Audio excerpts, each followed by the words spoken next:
আসসালামু আলাইকুম প্রিয় দর্শক, আজকের প্রতিবেদনে আমরা জানব 12 সেপ্টেম্বর 2025 তারিখে ঢাকা ও তার পার্শ্ববর্তী অঞ্চলের 5 ওয়াক্ত নামাজের সময়সূচি। সাথে জানব সাহরি, ইফতার ও তাহাজ্জুদের সময়। নামাজ মুসলমানদের জীবনের আলো, তাই সঠিক সময়ে নামাজ আদায় করা আমাদের জন্য ফরজ দায়িত্ব।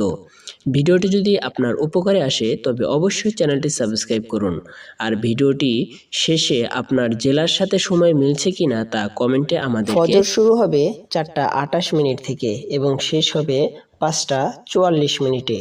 জোহর শুরু হবে 11:55 এবং শেষ হবে 3:22। আসর শুরু হবে 3:22 থেকে এবং শেষ হবে 6:05। মাগরিব শুরু হবে 6:05 থেকে এবং শেষ হবে 7:21। এশা শুরু হবে 7:21 থেকে এবং শেষ হবে 4:28। তাহাজ্জুদের সময়, আজকের তাহাজ্জুদের শেষ সময় 4:28। সেহরির শেষ সময় 4:28। ইফতার এর সময় 6:05। বাংলাদেশের বিভিন্ন বিভাগে সূর্যোদয় ও সূর্যাস্তের তারতম্যের কারণে কিছু সময় যোগ বা বিয়োগ করতে হয়।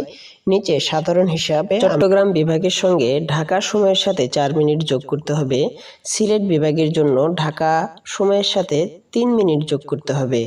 ময়মনসিংহ বিভাগের জন্য ঢাকার সময়ের সাথে 1 মিনিট কমাতে হবে। খুলনা বিভাগে ঢাকার সময়ের সাথে 3 মিনিট কমাতে হবে। বরিশাল বিভাগে ঢাকার সময়ের সাথে 2 মিনিট কমাতে হবে। রাজশাহী বিভাগে ঢাকার সময়ের সঙ্গে 4 মিনিট কমাতে হবে এবং সর্বশেষ রংপুর বিভাগে ঢাকার সময়ের সাথে 5 মিনিট কমাতে হবে। প্রিয় দর্শক, আপনি কোন জেলা থেকে ভিডিওটি দেখছেন অবশ্যই কমেন্টে জানাবেন।